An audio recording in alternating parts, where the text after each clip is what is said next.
Marthe Fontenot, administratrice depuis 2012, présidente de la Caisse de Vier. Ce qui me motive d'être élue au Crédit Mutuel Anjou, c'est la confiance que m'accorde le directeur de la caisse locale. En fait, le binôme président-directeur est d'une importance capitale, de même que l'adhésion des 11 administrateurs.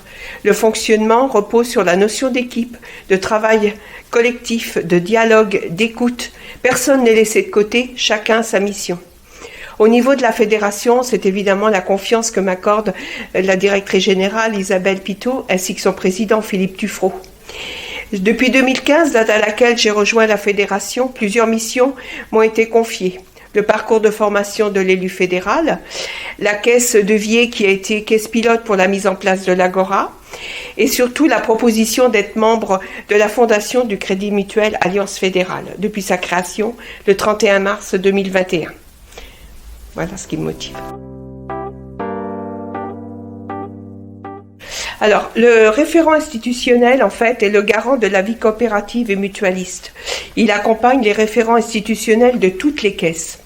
Il doit s'assurer que les objectifs fixés dans le plan stratégique 2019-2023 seront bien respectés pour l'AG 2022, soit doubler le nombre de participants par rapport à l'AG 2019, s'assurer de la parité dans les conseils et surtout augmenter le nombre de jeunes de moins de 35 ans dans les conseils d'administration.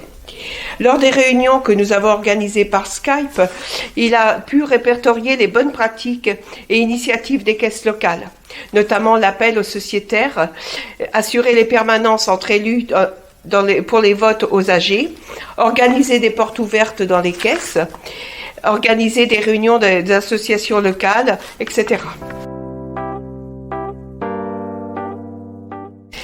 Alors, les objectifs pour 2022, dans un premier temps, c'est donc analyser le résultat des votes des assemblées générales 2022 de toutes les caisses.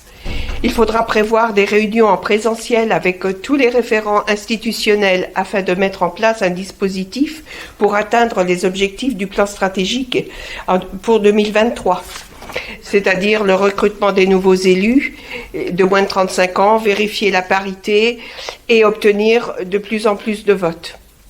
Ensuite, il faudra mettre en œuvre les actions qui découlent du bilan mutualiste et surtout travailler en synergie avec mes autres collègues référents fédéraux sur les autres domaines.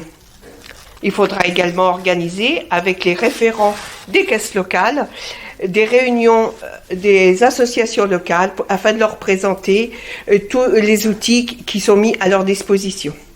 Je vous remercie.